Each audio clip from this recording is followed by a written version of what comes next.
打听的如何了？姑娘，打听到了，荣家长公子今日上山礼佛。更衣。是。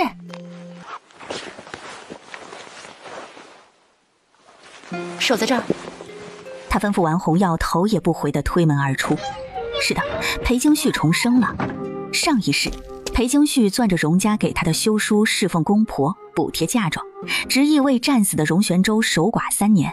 最终，裴京旭等来的却是荣玄州带着战友遗孀白淑彤与其1双儿女荣耀归京。庆功宴上，荣玄州用自己赫赫军功请来的诰命落在了白淑彤的身上。他这位被休弃的糟糠之妻沦为京城笑柄。白淑彤姿容虽美，却并不及他，可不过数月竟拢得京城所有权贵公子、青年才俊的欢心。众人都说她心思纯善，坚韧如草。最终，她这个碍眼的恶毒女人，被白淑彤那狂热的群下臣当作讨好心上人的投名状，暗死在冰冷的莲花池。濒死之时，裴京旭才知道，原来他们全部都活在一本名为《宠冠精华》的画本当中。白淑彤是气运所中的女主，要踩着无数炮灰，踏着青云路，坐拥美男无数。而她裴京旭就是垫在第1级台阶上最蠢、最恶毒的那块石头，是最不值得同情的炮灰女配。再睁开眼时，裴京旭便重回到了2年前。荣玄州战死的消息才过了1年，此时的白淑彤还远未入京。裴京旭不想死，所以他要为自己的以后做打算。荣家有2子，长子学文，次子从武。如果说荣家次子荣玄州武艺高强，镇守边关，屡建功勋，是不可多得的将帅之才，那么荣家长子便是当今圣上的左膀右臂，地位尊贵，无人企及。荣家长子早年在燃灯寺修学，是高僧妙范大师座下唯一的俗家弟子，后中探花郎，官至太子少傅，刚直不阿，寒松尽节。朝堂之上，莫说文武百官，就是那位官家也要敬他3分。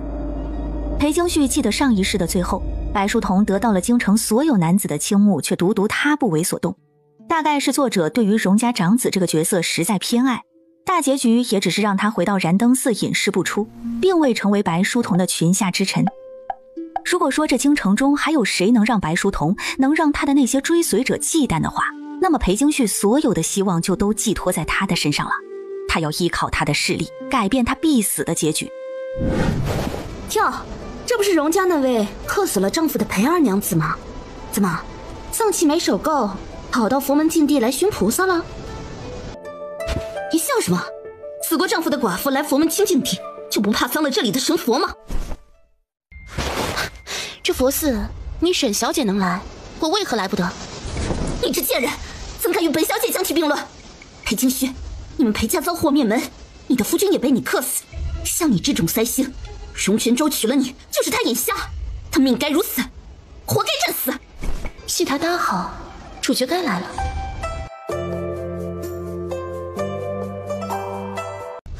沈小姐，我与你何冤何仇？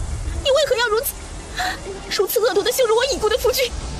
因为你活该，你们荣家娶你进门，也是荣家活该。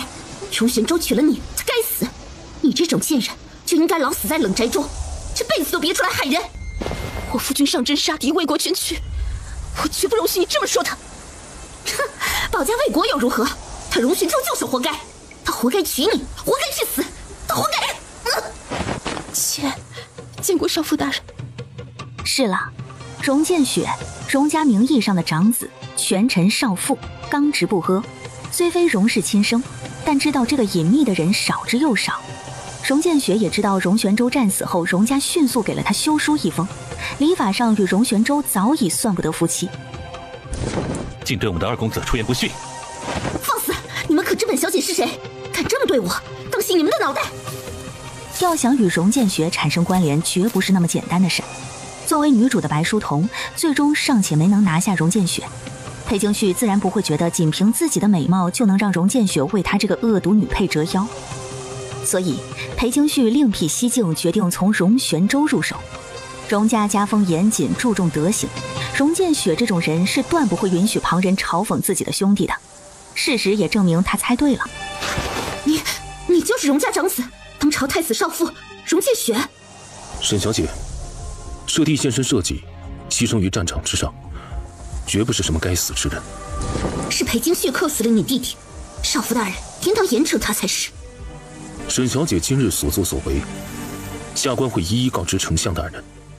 搬弄口舌是非，想必也非丞相大人想看到的。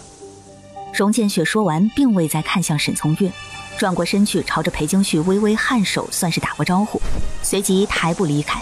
从始至终，并未对裴京旭有过半分哄慰与安抚。看来计划比想的还要困难得多。裴京旭留给沈从月一个挑衅的笑容，转身离开。他恨沈从月，恨不能将他生吞活剥，但以他现在的能力，是绝不可能杀了当朝丞相的宝贝千金的，更何况之后还有用得到他的时候。裴京旭提着裙子朝着荣建雪追了过去。此时的荣建雪正站在殿外长生树下与那位妙范大师对话，两人不知聊了些什么。待妙范大师离开后，他才走上前去。见过少府大人，妾是来给夫君祈福烧香的。节哀。他与裴京旭平时没什么交集，即便是遇上了，也不过是点头之交。两人独处的次数更是一根手都数得过来。今日之事，还请夫兄不要告诉婆母。若是婆母听到克夫一说，又不知该怎么羞辱我了。我知道了。荣家虽未分家，但兄弟二人住在不同的宅院。荣建雪对裴京旭房中之事并不关心，也鲜少理会内宅事务。既如此，妾便不打扰了。想了想，又抬眸看他。大人何时回府啊？明日。这几日天气沉闷，明日恐有大雨，山路崎岖。夫兄若是不介意，明日可否带我与红瑶一同回府？路上也好有个照应。无妨。多谢大人。前几日我抄的经文呢，帮我拿来。是，姑娘。这么晚了，您还要出门吗？我要去给我那亡夫好好祈福超度一番，夜晚才好，夜晚才会让理智失控。将会。公子，将这些经卷押去佛塔地宫吧。大人每月都会为二公子抄写经文，再押到佛塔祭奠，相信二公子在天之灵一定会安息的。荣建雪习惯这时再去上一炷香，披了件薄氅往燃灯寺正殿的方向走去。行至正殿外那棵巨大古老的长生树下，裴京旭白衣轻纱，伸手想要去够高处的树枝，只是总差一截。他踮起脚来举高了手，那身薄裙衬得他纤细瘦弱。荣建雪站在不远处长身而立，眸光沉静。胞弟死后，他身居要职，公务繁忙，家宅之事一贯是由母亲处理。母亲倒是向他提起过裴氏，言语间皆是不满与轻鄙之色，说裴氏愚蠢无知，是个不安分的，与他在长安城内听到的名声相差无几。荣建雪稍稍凝眸，转身欲走。长生树下尝试多次后，女子终于泄了气。她手中捏着经文，蜷缩在地上，低声啜泣。她的哭声很轻很小，甚至就连悲伤都悄无声息，生怕惊动了寂静的夜色。一阵风吹过长生树梢，树叶沙沙作响，有些冷了。荣建雪拢了拢身上的薄氅，走到了裴京旭身后。大人，这么晚了，您怎么还没睡啊？荣建雪没答，视线落在了他手中的那沓经文上。我听这里的僧人说，将写好的经文压在佛塔的地宫下，或是系于长生树的枝头，能为死去的人祈祷祝福。他们说，风吹过树枝一次，便是替我为心爱之人送一片经。燃灯寺确实有这样的说法，只是我竟然连为夫君祈福都做不到。福身正大，入殿不拜也无妨。你心意虔诚，便不必在意这些虚礼。可是我还想，大人，你可否帮妾身？荣建雪垂眸看他，男人身形高大，身影似乎能将他笼罩其中。正殿内传来木锤落在木鱼上的声音，仿佛在告诫他心怀善念，怜悯世人。许久，荣建雪微不可察地点了点头，稍抬手压低了一阙树枝。裴京旭见状，上前几步，将那带着丝线的经文系在了枝头上。求佛祖保佑，保佑我夫君荣玄州早登极乐。信女愿结婚10日，行香半月，见字微长，然复垂明。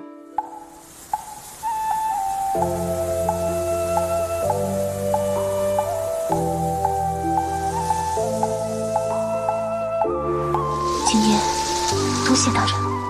夏夜风急，早些回去休息吧。那大人，我们明早见。明早见。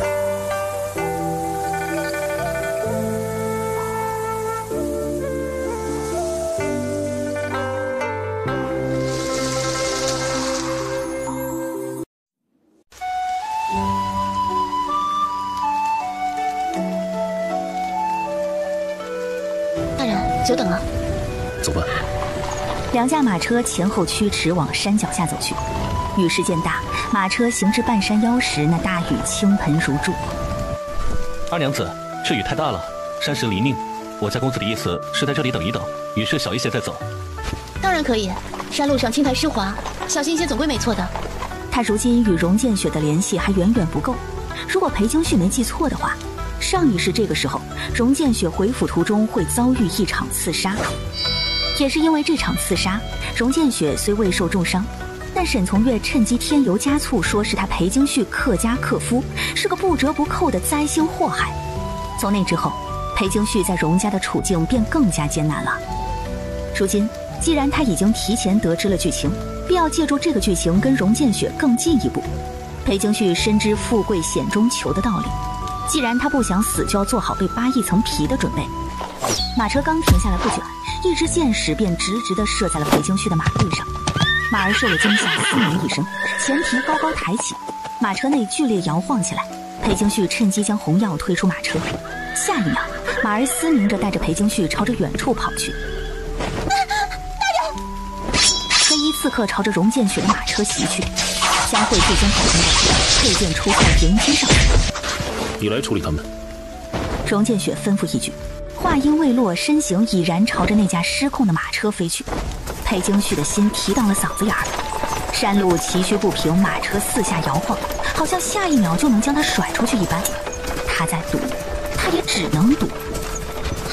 大人！荣建雪微微拧眉，脚下踏过山石与树枝，飞身上马。马儿受了惊吓，荣建雪强硬勒住缰绳，只听黑马长鸣一声，却是更加不受控制地往悬崖边奔袭而去，控制不住。跳马车。他应当是怕的，却什么都没说，只是咬了咬唇。晃荡的马车内，他下意识地去抓男人的衣袖。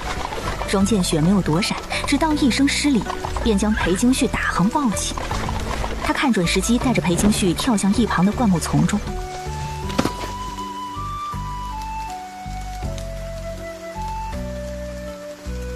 没事吧？谢谢大人，我没事了，给你添麻烦了。今日行刺已是因我而起，是我连累了你。大人别这么说，今日若不是您出手相助，妾早就坠崖身亡了。公子、二娘子，你们没事吧？雨势太大，先上马车再说吧。好。裴京旭眯了眯眼，紧绷的精神终于放松下来。两人之间最快的感情升温方式，便是一同经历生死。这次的刺杀他躲不开，便只能用这种方式将他的利益最大化。但是这还不够，我后背受伤了，帮我。温姑娘，处理伤口吗？帮我把伤口扩大。到家了。有劳大人。可有哪里受伤？无碍，大人不必担心。既无他事，我先回房了。今日之事是我连累了你，若有其他要求，尽可派江慧来转告。大人言重了。姑娘，您不惜弄伤自己，现在不叫住荣大公子的话，岂不是白白受伤了？时机不到，送我进府。是。荣二娘子，这是又去哪儿了？王嬷嬷，我家姑娘前几日去燃灯寺为二公子祈福去了。祈福？哎，二娘子可真会说笑，谁不知道您最不敬神佛呀？昔日让您在荣家宗祠磕个头，都要推三阻四，如今倒是想起来去给二公子祈福了。我确实去了燃灯寺，刚与长公子一道回来。嬷嬷若是不信，可以去问过他。哎呦，越说越离谱了。二娘子素来知晓我们大公子心善，我不是想要让大公子替您圆谎。我并未说谎，王嬷嬷，即便您是婆母身边的女使，也不能诬陷我。我诬陷你？哼！二娘子自己贪玩不肯归家，竟又倒打一耙说是诬陷。看来容二娘子又该跪跪祠堂反省一下了。王嬷嬷，我真的没有出去玩。刚刚大人……二娘子，实话跟您说了吧，您这几日不在荣府，老夫人一直担心您。您虽已不是荣家儿媳，但到底住在荣府，吃用都是荣府的，让老夫人这般牵肠挂肚，本就是不孝。您素来尊敬老夫人，如今老夫人不高兴了，不管原因为何，您去祠堂上跪上一跪，总是好事。您觉得呢？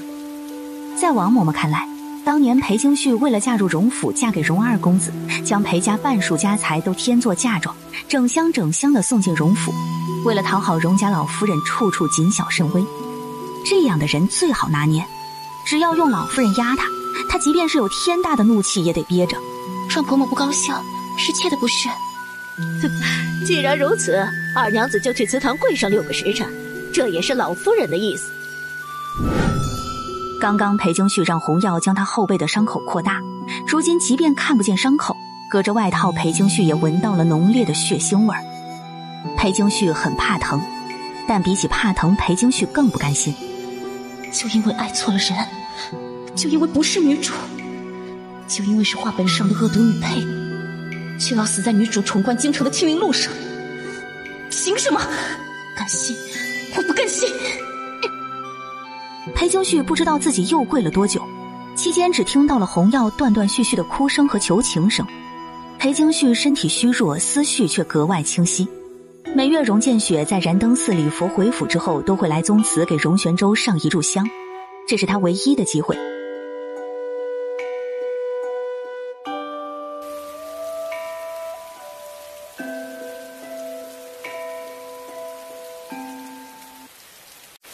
江慧，公子有何吩咐？裴氏为何在祠堂跪着？啊，属下不知。荣建雪没说话，因为湿了衣袍，他在卧房洗浴一番，换了身玄色宽袍，这才来宗祠上香。老夫人常说二娘子向来不守规矩，想来又是犯了什么错事，才得了老夫人的惩罚的。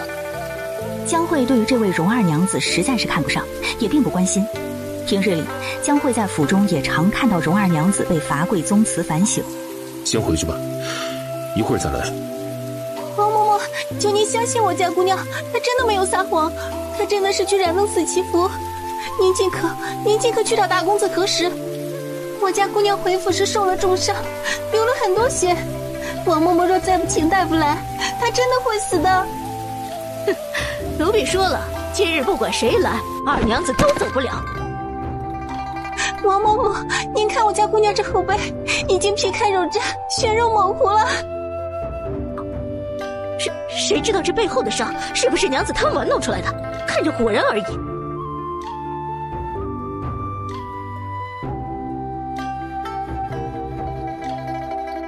老奴见过大公子。头顶上的视线犹如什么利器，久久没让他起身。王嬷嬷心虚起来。江慧，在。去请医师来。是。他抬脚迈入宗祠，3两步走到了裴京旭身边。裴京旭闻到了寺庙的沉香味，裹挟着钟庆的驳杂与厚重，冷冽禁欲。他倒在红药怀中，费力睁开眼，看到荣建雪的那一刻，他知道他赢了。他利用荣建雪的慈悲，用他的生死作赌，赢下这局博弈。此后，荣建雪的怜悯就是他步步紧逼的筹码。大人，妾怎么总是在给您添麻烦？你刚才可以同我说。这语气并没有懊悔或是心疼，只是在阐述一个事实。裴京旭敏锐地捕捉到了这一点。我以为只是小伤，不想让您为难。我并不会因此为难，受了伤就要医治，犯了错就该受罚，没有什么好为难的。去将他扶回西院吧，大夫一会儿便到。多谢大公子。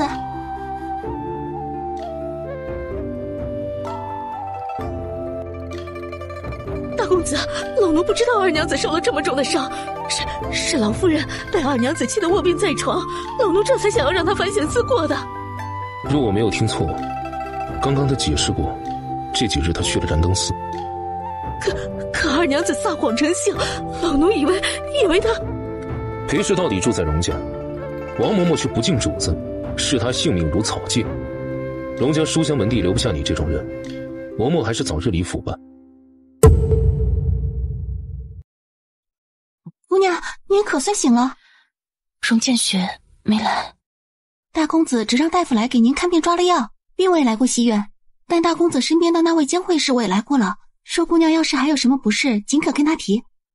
还真是个正人君子，半分逾矩都没有。姑娘，咱们接下来怎么办？王嬷嬷那儿怎么样了？姑娘，你肯定想不到，大公子处置了王嬷嬷，将她赶出府去了。他猜到了，话本中的荣建雪刚直不阿，眼中容不下半点沙子。哪怕他裴京旭在旁人眼里不是什么好人，但既然让他看到了不平之事，他也会秉公处置。王嬷嬷冲撞主子，荣建雪也绝不会顾及老夫人的面子轻拿轻放。这一点作风对于裴京旭而言是一个可以利用的好处。我来荣家的嫁妆常年记在老夫人名下，由王嬷嬷打理。如今既然王嬷嬷被逐出荣府，那我的嫁妆也该物归原主了。东院书房，公子已经看着王嬷嬷收拾包裹离开了。裴氏那边情况如何？刚才问过下人，说是已经醒了。荣建雪并未抬头，应了一声，便没再说什么，继续处理公务。公子，老夫人那边……明日下了朝，我自会去向母亲说明。公子，其实您没有必要将王嬷嬷赶出府去，她是老夫人身边的贴身女使，你这样一来，老夫人定是要生气的。做错了事便应当受罚，她不敬主子在先，又不分青红皂白在后，理应处理。属下的意思是，您没有必要为了荣二娘子得罪老夫人，惹得老夫人不高兴。荣二娘子经常跪宗祠，反省她的品行不端，也怪不得旁人不肯信她。是属下失言，请公子责罚。罚俸半月，下不为例。是。大人，您睡下了吗？还没有。有什么要紧事吗？是，有些事想跟大人商量一下。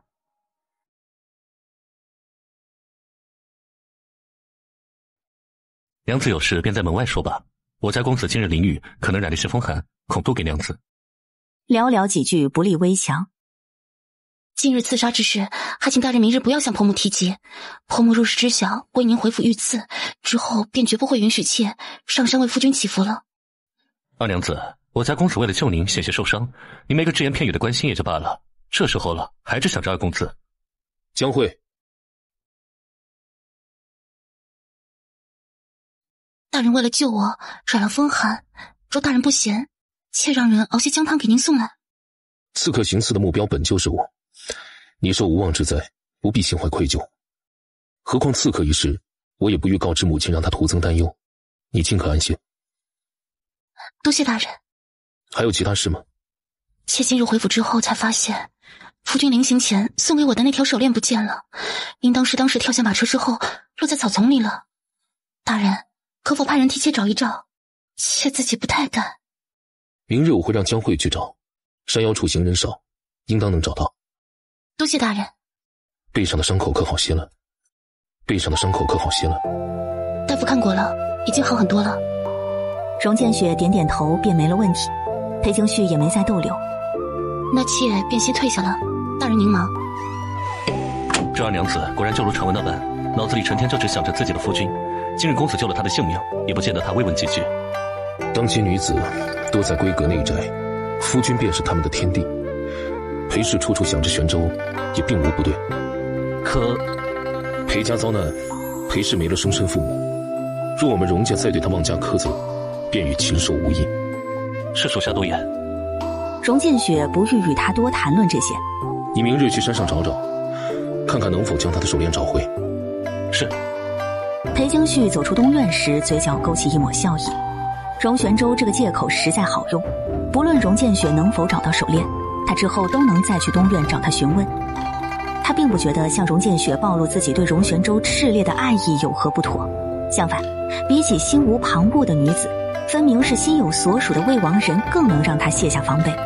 若他当真最开始就表明对荣玄州无意，荣建雪根本不可能让他进东院的大门。荣建雪为人正直，又是一派君子作风，纠缠或是苦追都讨不到好处，只能像放风筝一样，一点一点扯住风筝线才行。在荣建雪这边刷了一波存在感，裴京旭接下来便要想办法拿回属于自己的嫁妆了。给婆母请安。裴氏，跪下。婆母，发生什么事了？你还敢问？你自己做了错事，竟反将王嬷嬷逼走，你居心何在？婆母，妾并没有赶走王嬷嬷。还敢狡辩？裴氏，你整日不肯安分，又将我身边女使赶走，这荣家可是轮到你来当家做主了。婆母，是王嬷嬷冲撞在先，少妇大人这才将她赶出府的。哼，你何时这般牙尖嘴利了，竟将所有事情栽赃到我儿身上？我告诉你，即便是见血赶走的王嬷嬷，也是你从中唆使。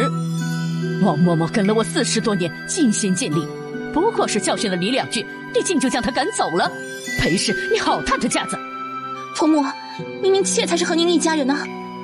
一家人？哼，你送来的那些商铺嫁妆，皆是王嬷嬷一手打理，正是因为她，你那些商铺宅院才不至于倒闭亏损，你还敢跟我提一家人？不是只有王嬷嬷才能打理商铺，我也可以学。哼，你可以学？你可知王嬷嬷学了多少年的账簿？你一个什么都不会的内宅女子，拿什么去学？妾可以向婆母承诺，3个月内学会记账流水。若是学不会，妾愿意将全部的嫁妆悉数转至婆母名下，不再过问。你说什么？果然上钩了。自荣玄州身死后，荣老夫人便想要将他赶出荣家，要不然也不会在荣玄州刚死不久便代笔给了他休书一封。当然，荣氏也清楚，即便他当真给了他一封休书，他裴京旭也会不知廉耻的纠缠，不愿离开荣家。而他之所以一直没有赶他走，就是因为觊觎着他那能买下半座城池的嫁妆。妾愿用所有的嫁妆作保，3个月内定能学会记账算数，不会给婆母添麻烦。裴氏，这可是你自己说的，我便给你3个月的时间。若到时你学不会记账算数，经营商铺，那些嫁妆在你名下也没什么用了。是，婆母若是不信，我愿与婆母立下字据，今日所行所言绝不反悔。好。生怕裴京旭后悔，荣老夫人派人取来了纸笔，立了字据后各自签了姓名，这才安心。字据一式2份，裴京旭拿了一份后俯身告退。夫人，若他当真在3个月内学会了记账清爷，那可怎么办呢？他那蠢材，莫说记账，就连账本长什么样都不知道，怎么可能学会？哼！你去那些商铺将账本都换下来，不能让裴氏拿到真账本。老奴马上去办。这样一来，即便那裴氏瞎猫碰上死耗子当真看懂了账本，也绝不可能跟商铺的收支流水对上。届时他就以裴氏不堪大用，不能经营商铺为由，一样能收下他的嫁妆。姑娘，这老夫人是真把您当傻子了。您出身商贾人家，3岁时那算盘拨的比老爷都明白了，他们竟以为你看不懂账本。不装的蠢些，今日字据还不好立下呢。那姑娘，咱们接下来怎么办？等什么？等另一条鱼儿上钩。二娘子，您的手链找回来了。多谢江侍卫，若不是您，夫君送我的手链便回不来了。二娘子，瞧瞧是不是这一串？是这个，这是夫君临走时亲手为我所制的，也是夫君留给我为数不多的念想了。属下找到手链时，这几颗珠子便已经碎裂了，二娘子可能要找人修补一下。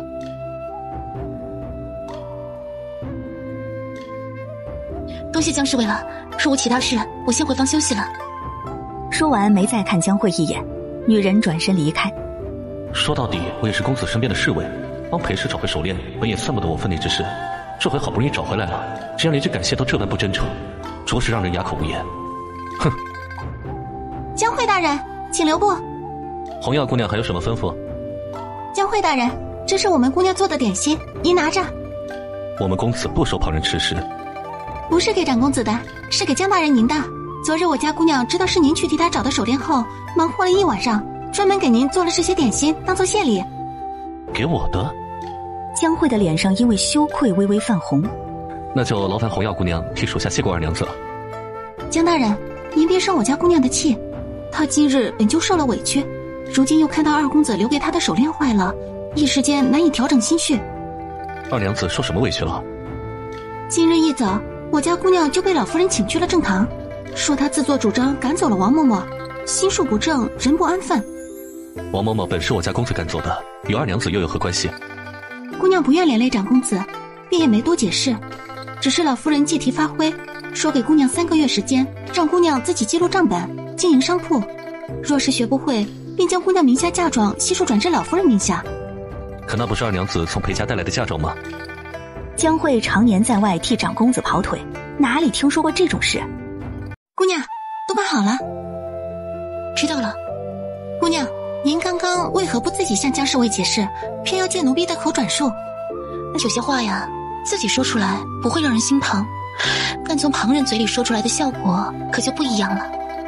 江慧本就对他没好感，他刚才若是强行解释，只会适得其反，让江慧更加不耐烦而已。但若是先抑后扬，让红药开口去转达刚才的事，那么事件不仅变得更加可信，也会让江慧对他好感增加。只是可惜二公子送的手链坏了。这有什么可惜的？本也不是什么上乘的货色，和我不相配。若是从前，他裴京旭或许还会因为荣玄州的缘故，如获至宝般珍藏着手链。而现在，这串手链唯一的价值就是帮他赢得荣建雪的心。红药，你去膳房熬些姜汤，今晚我要去见他。是。荣府东院书房，母亲当真这样说了？是，属下问过当时门外的丫鬟，确实说得重了些。裴氏进门1年，母亲的吃穿用度确实好了许多。我本以为是父亲俸禄增加，如今看来，应当是他动用了裴氏嫁妆。云岚国法例，女子嫁妆皆记于女方名下，除非女方情愿，否则擅挪嫁妆不合礼法。玄州战死沙场，母亲不肯厚待裴氏便也罢了，竟生出这般念想，意图媚下裴氏家财，于情于理都实在不该。男人垂眸看向自己刚刚抄写的经文，不知为何，近些时日他似乎总在誊抄清净经。属下当时将二娘子看着那坏了的手链发呆，想来心中必定十分难过。想想也是，不仅被自己的婆母觊觎嫁妆，心爱的夫君战死沙场后留下的手链也被损毁，甚是哪个出嫁的女子都要伤心欲绝的。明日我会去找母亲商议此事，不论如何，母亲不该觊觎裴氏嫁妆。大人，沏好了些姜汤，你要喝些吗？荣建雪稍稍凝眸无言地看了江慧一眼，江慧这才想起来，好像是因为他昨日随口一提说公子染了风寒，二娘子这才来送姜汤的。多谢，身体已无大碍，姜汤便不必了。好，那妾便先告退了。荣建雪隔着那扇门窗稍稍垂眸，视线再次落到了他刚刚誊抄的清净经上。神神好清而心扰之，人心好静而欲牵之。他提笔想要继续抄诵，可下一秒伴随着女子的一声惊呼，似乎是茶盏掉落在地上的声音。荣建雪骤然起身推门而出，江慧紧随其后，一眼便见到了不远处裴京旭摔倒在地上。二娘子，您没事吧？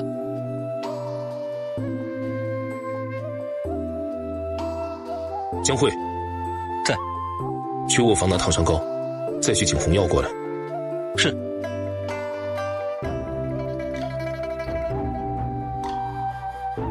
能站起来吗？裴京旭仍是低头不言，他便没再说什么。走入书房中再回来时，手中多了一件宽大的外袍。得罪。得罪。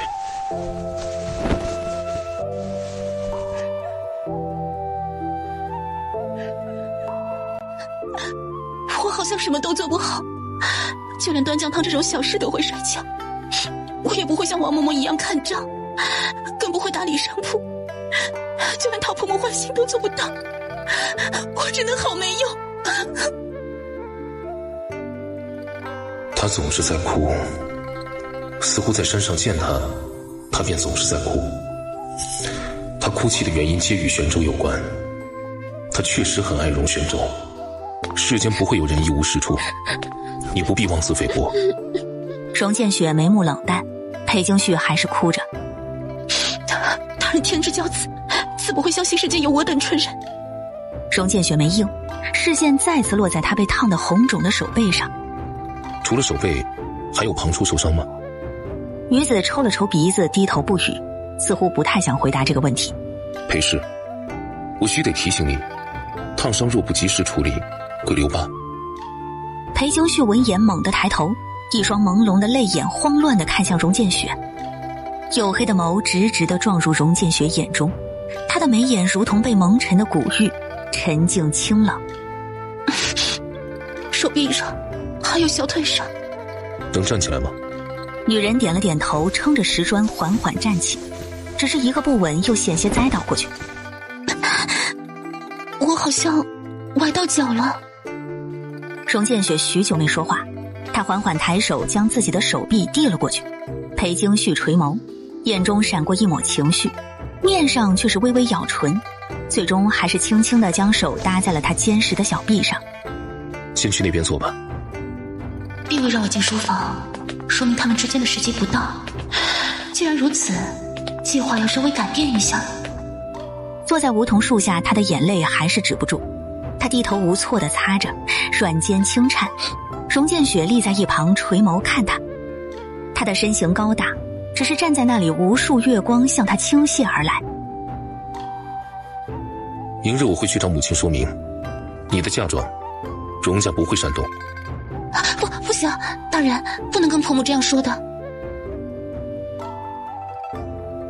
大人这样说，婆母只会更加怨恨妾，妾不愿意婆母结仇，也不想让您家在中间为难。那你想如何？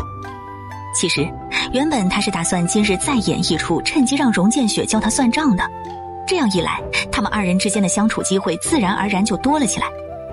但是就在刚刚，荣建雪让他搭着手臂来树下暂坐，并未叫他去书房休息，所以时机还不到。好不容易才刷了荣建雪一点好感度，裴京旭不敢轻举妄动，所以他想到了一个更好的主意，他要让他心甘情愿请他来学。妾想请大人帮我寻一位账房先生。妾想请大人帮我寻一位账房先生。婆母那边定不会找账房先生教我看账，妾又不懂这些，所以想请您帮我物色一位。你既觉得委屈，为何还要学习算账经营啊？妾不是一无是处，婆母亲比于我归根结底是妾愚钝蒙昧，所以妾想着至少做成一件事，让婆母另眼相看。妾想同大人还有婆母成为一家人。姑娘，奴婢先给您处理一下伤口吧。轻点儿。姑娘，您这是何苦呢？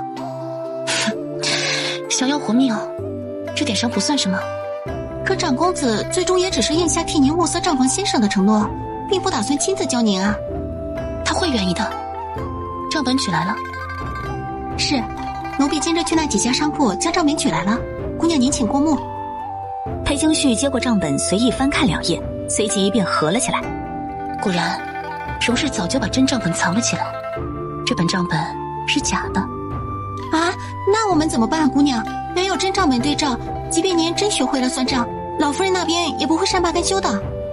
那我就让他看看什么叫搬起石头砸自己的脚。东院书房，清静经抄到第3遍时，江慧终于前来回禀。公子，这是属下寻来的几位账房先生的自荐帖。荣建雪应了一声，依次查看。江慧躬身问：公子想给二娘子寻个什么样的先生？男人翻看帖子的动作微滞，垂眸扫过那未干的墨迹，不知为何，他又突然想起刚刚在庭院中，他蜷缩在地上哭着说出口的话：大人天之骄子，自不会相信世间有我等蠢人。要敦厚一些的，不必教得太快，多些耐心。第2日午时，江慧便来向裴京旭禀报，说先生已经物色好了，明日就能来教习。劳烦江侍卫费心了，这点心不成谢意，江侍卫不要嫌弃。二娘子哪里话，之前是属下多有得罪。娘子这糕点真的很好吃，属下在京城这么多年都没有吃过这么好吃的点心。是我裴家传下来的配方，江侍卫若是喜欢，改日我再做些给你。那就多谢娘子了。可惜大人不吃外人食物，不然我还想做给他尝尝呢。二娘子海涵，我家公子在朝堂上阵地颇多，不用外面的吃食也是为了安全考虑。我明白的。待江慧告退离开，裴京旭脸上的笑容消失不见。洪耀，你去找几个长舌的，把明日有账房先生来教我看账的事情传出去，务必要让婆母那边听到动静。是，奴婢这就去办。裴京旭看着那些夹账本，脸色半明半暗，眸若进水。他要演绎出大戏。姑娘猜的果然没错，奴婢今早就看到老夫人房中那个婆子将那位账房先生请去了他们院子。那账房先生出来的时候，手里拿着沉甸甸的一袋银子，想来是婆子贿赂了他。姑娘，咱们要不要现在就去长公子那告发他？现在告诉他多没意思，让他来教，你全当不知道这件事，其他我自有安排。是。鄙人张正，二娘子唤我张先生便好。学生见过张先生。听说二娘子小学看账。是，学生此前并未学过这些，还请先生不色赐教。既然如此，那二娘子今日便先学这个吧。先生，这似乎是女戒。是，二娘子先将女德女戒抄写10遍，理解其中含义，便可以进行接下来的教习了。先生，少妇大人是想让您教我。长公子说，二娘子品行有失，又不敬长辈，学看账之前应先学会做人。大人他当真这样说的？二娘子这是不肯信张某了，若是不相信，这看账不学也罢。哼！先生别走，是学生德行有损，先生教导的事，学生愿意学。原来这裴氏真如那婆子所言，这般好欺负。既如此，那二娘子可要好好学了，否则这看账张某不可能教给你的。学生谨遵先生教诲。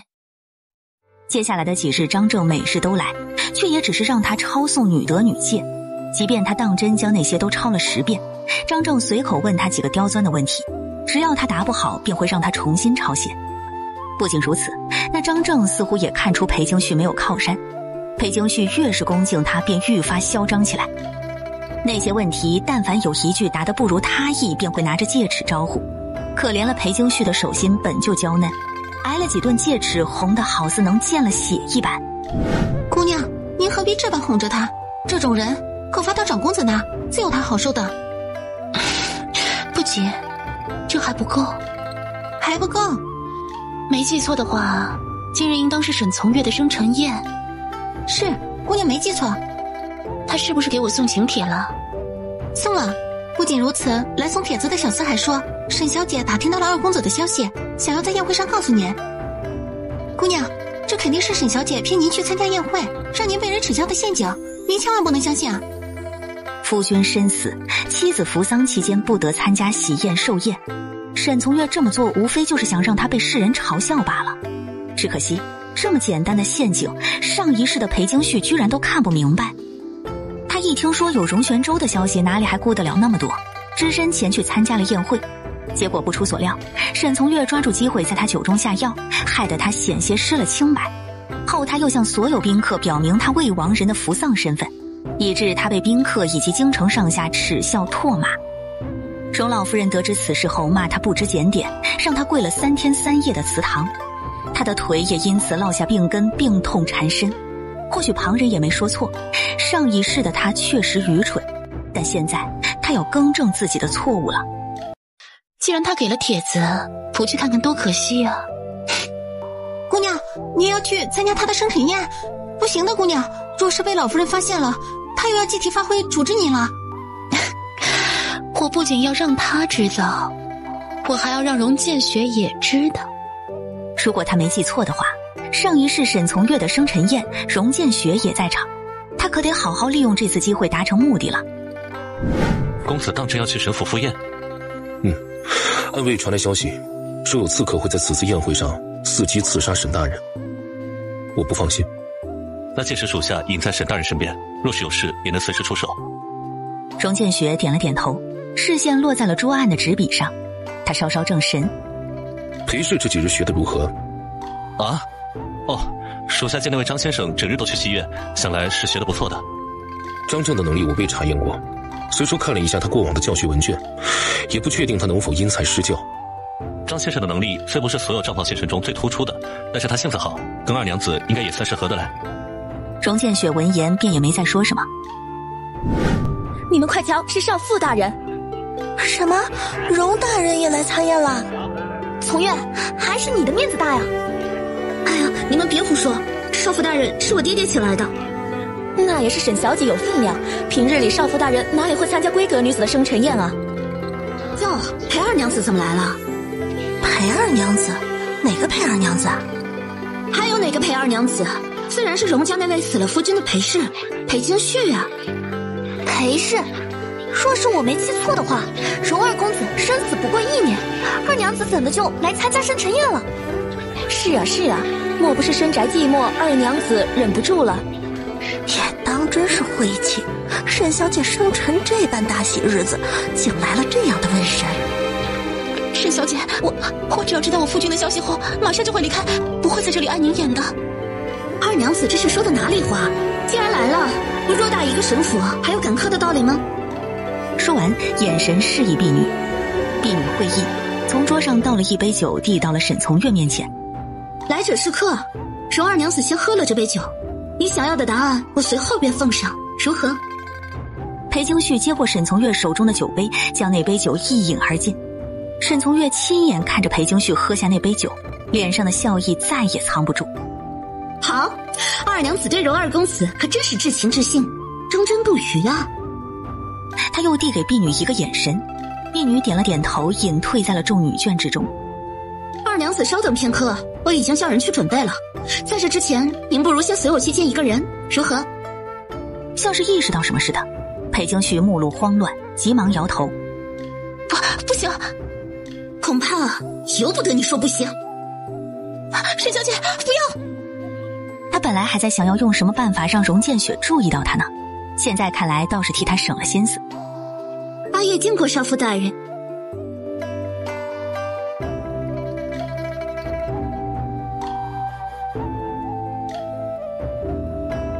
今日裴二娘子来赴宴，阿月想着你们二人肯定认识，便带她来与少妇大人见上一见。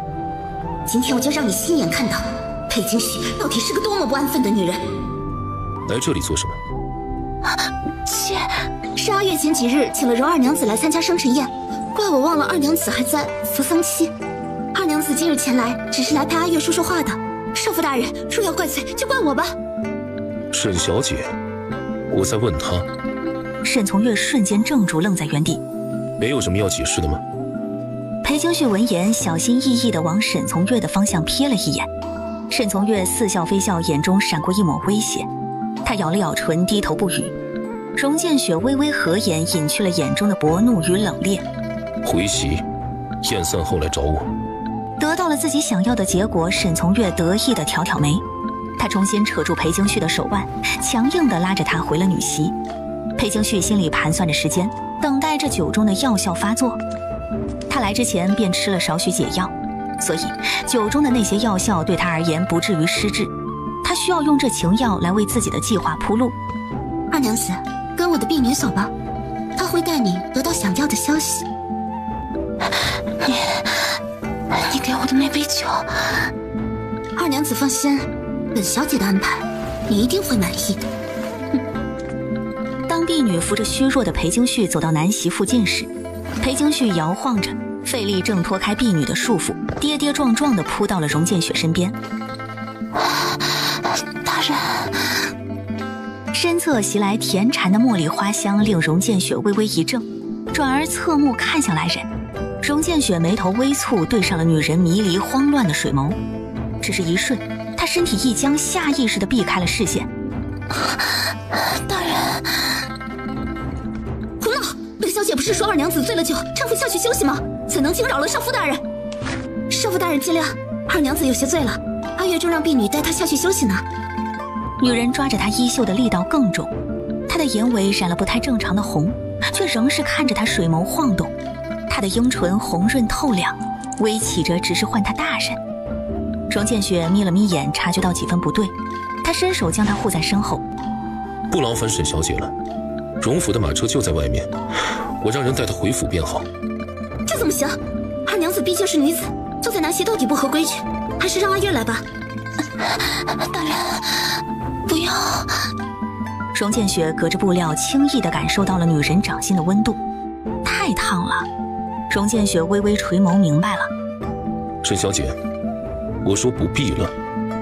她不太喜欢这种毁人清誉的手段，待沈从月离开荣建雪，才又侧目。我让人送你回去。不要，接着扶样子回府，太丢人了。沈氏与你不睦，你既心知肚明，便不该来此。求你让妾在这里缓一缓吧。女人像是难受的厉害，抽抽搭搭的哭着，却又嫌丢脸被旁人看见，只能躲在男人背后哭得小声。她蜷在他身侧，身形娇小，男人身形高大，宽大的衣袍将她的身形遮了个干净。荣建雪没说话，只是端坐的身姿更挺。当真无事？妾只喝了一点点，可以挨过去的。荣建雪便也没再说话，只是身侧的茉莉花香实在扰人，连带着她的酒水也沾惹了香气，喉头发甜，她有些心烦意乱。身侧女子也并不说话，只是低声啜泣着。荣建雪扫了一眼便移开了视线，耳尖绯红。大人，对不起。你并非对我不起，而是对不起玄州和你自己。扶丧期间不得参宴，今日之后大抵又会有不少人要拿他当笑话了。他又听到了他低低的哭声，像是隐忍着巨大的痛苦。女人的手握住他的手腕越来越紧，手腕上还挂着他的佛珠。大人，兄弟们，跟我一起杀了沈安山！裴京旭紧贴着男人的胸口，听到了荣建雪平静又有力的心跳。大人，怎么了？怎么办？有刺客，马上解决了。大人，阿雪好难受。大人，教教阿雪。杀！裴京旭下意识地转身想去看，下一秒却被身后的一只大手捂住了眼睛。别看！死人了！荣建雪指使的。哪怕是上辈子，裴京旭也为这般直面过死亡。如果有一天，荣建雪知道了真相，知道我所做的一切都是为了勾引他，或者是为了活命，他会杀了我吗？他会的。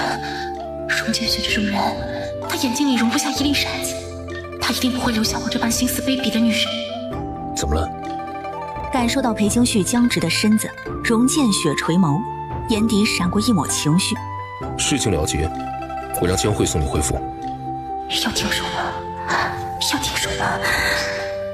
如果在这里停手，荣建雪还不会觉察到什么异常，我还可以全身而退。如果只是想要活命，还有别的办法，将那些嫁妆送给荣家也无妨，这样我就可以顺水推舟，让荣氏将我从荣府赶走，从此离开京城，天高海阔，我也能活命。事情了结，我让江慧送你回府。为什么只是活命？凭什么只能活命？就因为我是画本里的炮灰女配，就不配逆袭翻盘，不配报仇雪恨吗？我不甘心。我出身商贾世家，爹爹从小就教我，做人就有一场豪赌，端看敢不敢坐上赌桌全押的胆量。我敢全押，我要的不只是活命，我这个恶毒女配，偏要试试能不能改写命运，碾压到女主的光环。现在有些不敢见江侍卫。不知为何，听到他拒绝江慧时，荣建雪原本皱着的眉莫名抚平了3分。江慧可留下来处理后续，我先送你回去。好。大人，阿雪想喝水。水壶在软垫下的暗格内。裴京旭装模作样的翻找几下，好似耗尽所有力气一般，又倒在了垫子上。找到了吗？没有，不过无碍了，就要恢复了。阿雪回去和铁石一样。荣建雪闻言，薄唇抿起。马车内传来女子剧烈的干咳声，听上去十分痛苦。荣建雪微微合眼，终于，他对马车内的女人道了声失礼，随即掀开车帘，俯身进来。清醒些，把水喝了。玄州哥哥，谢谢你。玄州哥哥。荣建雪递过茶杯的指骨微顿，他收了手，垂眸去摩挲腕上的那串佛珠。玄州哥哥，哎呦！裴京旭又喝过一杯，莞尔一笑，额头抵在了男人肩上。玄州哥哥，阿雪真的好想你，你怎么还不回来见我呀？荣建雪没说话，垂目看了他一眼，伸出一只手想要移开他的脑袋，可不等荣建雪的手触碰到他，就感觉到了肩膀的衣袍上传来的湿意，他哭了。荣建雪微微蹙眉，那只手悬在空中许久没有落下。玄州哥哥，你不阿雪吗？女人说着，伸出双手环住了男人精瘦的腰身。裴京旭还趁机捏了一把，身材实在不错。荣建雪薄唇抿成了一条线。你认错人了。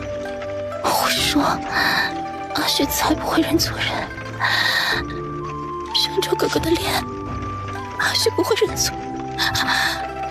荣建雪身姿笔挺，双手端正地放在双膝上，脸色看上去却并不好看。那两只手不安分地在男人身上游移，玉手纤纤，好似水葱一般。玄州哥哥，你怎么都不说想我？就在两人的鼻尖即将触碰在一起时，裴京旭，大人，我是姐糊涂了，妾认错人了。大人念妾无知，别伤我气。此次是药效驱使，下不为例。公子已经处理完了，有几位官员受了轻伤，并无大碍。公子怎么了？我与玄州长得像吗？啊，似乎眉宇之间是有几分相像的。江慧不清楚公子为何要问这个问题，其实江慧没敢说，她觉得自家公子这张脸比玄州公子生得更漂亮俊美，简直跟个仙人似的。更何况两人不过是表兄弟，即便是相像也像不到哪儿去。听到江慧的回答，荣建雪皱了皱眉，脸色不算好。公子，属下回来时路过正堂，听到老夫人似乎在训斥二娘子。她本就不该去丞相府赴宴，母亲训责也属应该。属下也觉得惩罚是应该的，只是跪3天宗祠还不给饭吃，是不是稍微苛刻了一些？你说什么？老夫人说二娘子犯了错，要去祠堂跪3天，没有她的准许，不准送饭。荣建雪蹙眉，低头捻了捻腕上的佛珠，没说话。要不属下就跟老夫人说一声，让红药去给二娘子送些吃食。做错了事理应受罚，母亲也不是不知分寸之人，应当只是吓吓她，不必当真。属下听府中下人说，老夫人从前也常罚二娘子跪祠堂，3天的祠堂，二娘子从前似乎也跪过。也该长长记性了，她一言一行，皆代表荣家颜面。荣家宗祠，裴京旭再次跪在了那些牌位前。这样的场景，在过去1年里，他经历过无数次。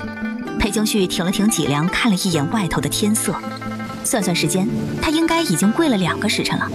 天不作美，外面又下起大雨来，雨夜的冷风像针似的扎入裴京旭的骨髓。他其实有些发高烧了，应该是当时看到杀人的场面被受了惊吓。不过他不能昏过去，我要赢，我必须要赢。东院书房，江慧，公子，什么时辰了？回公子，已经是某时一刻了。荣建雪收了纸笔，起身往书房外走去。公子，回卧房休息吗？那风势太大，江慧虽是习武之人，但撑起伞来还稍显吃力。又一道惊雷落下，荣建雪眉头紧蹙。终于，他拿过江慧手中的伞，朝着卧房相反的方向走去。哎，公子你去哪儿？嬷嬷，奴婢只是给姑娘披件衣裳，她发了高烧，不能再受凉了。老夫人说了，没她的命令，谁都不能进去，快回去。姑娘，姑娘，你没事吧？裴京旭已经没有力气答话了，他像是抱了一块寒冰，但身上却是烫得不行。雨声冲刷了许多声音，但裴京旭还是听到。告诉母亲，裴氏我带回去了，若怪罪下来，责问我便是。裴京旭撑着身子低着头，直到那双价值不菲的云靴出现在他的视野中。留在这儿，还是跟我走？阿旭，跟大人走。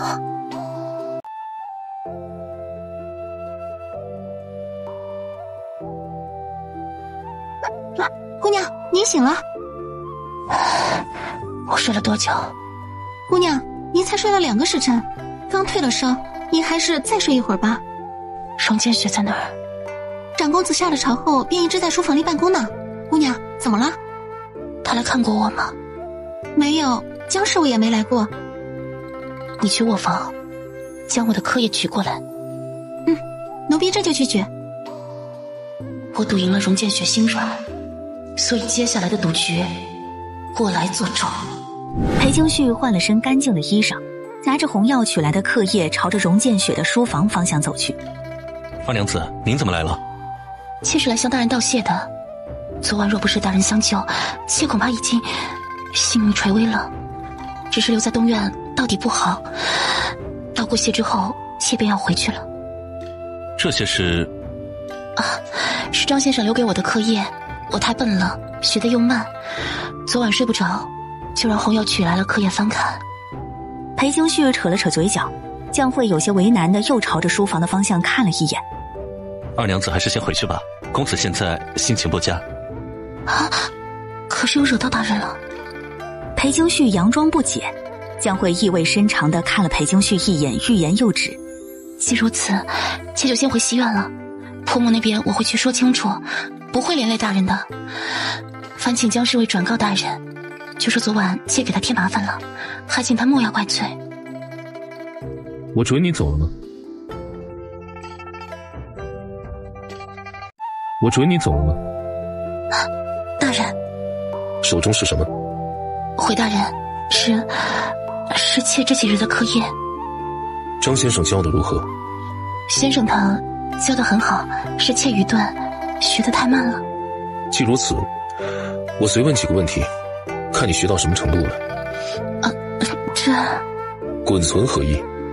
滚存没学到吗？拆借何意？拆借应该是说借出钱财。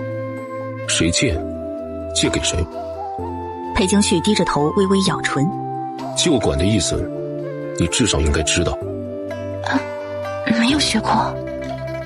裴氏，昔日是你言之凿凿，说想让旁人高看你一眼，我这才为你物色账房先生教你看账。学了几日，你这些东西都没学会，还谈什么另眼相看？手中拿着课业，看似勤学苦读，实则只是做给旁人看，怕是连你自己都要被骗进去了。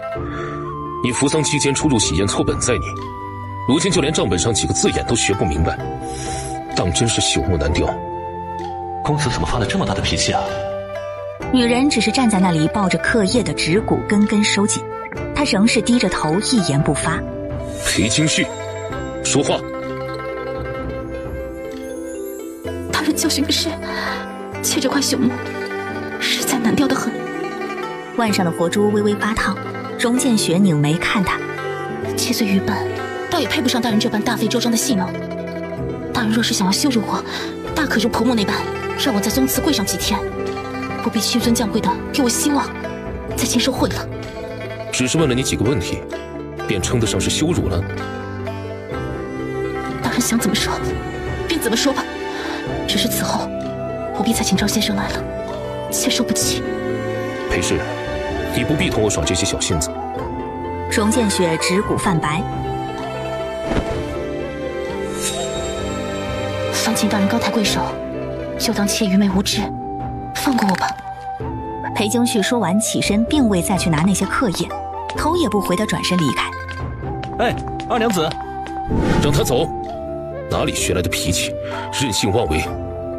公子，您素来不轻易动怒，今日怎么同二娘子生这么大的气啊？关门。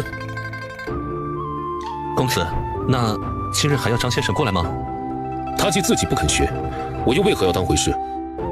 荣建雪低头去抽屉中翻找清净经，江慧点了点头，她的视线落在裴京旭的那些课业上。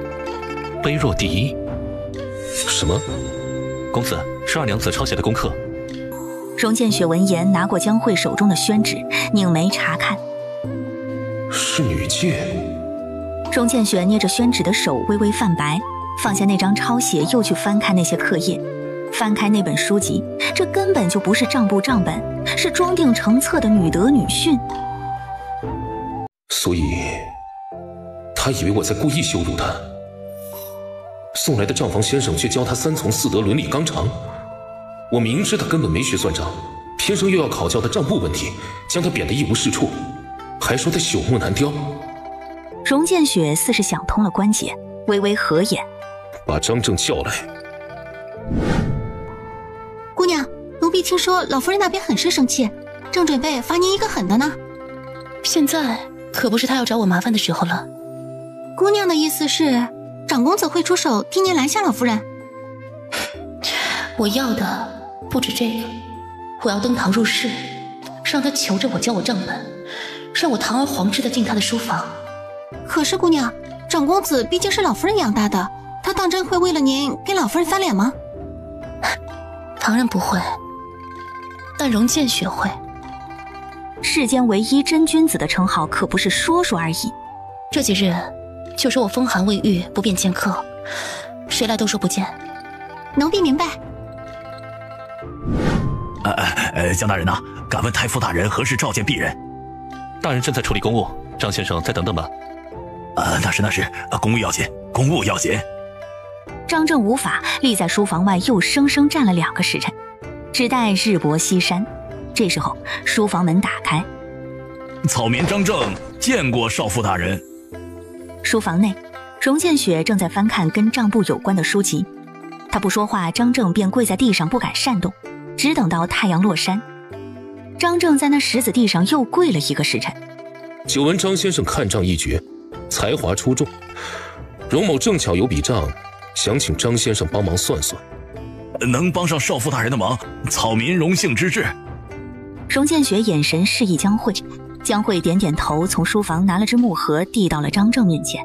张正笑脸接过，待木盒打开，那只长条形的木盒中赫然装着一根小臂长的戒尺。少傅大人啊，这是何意？打！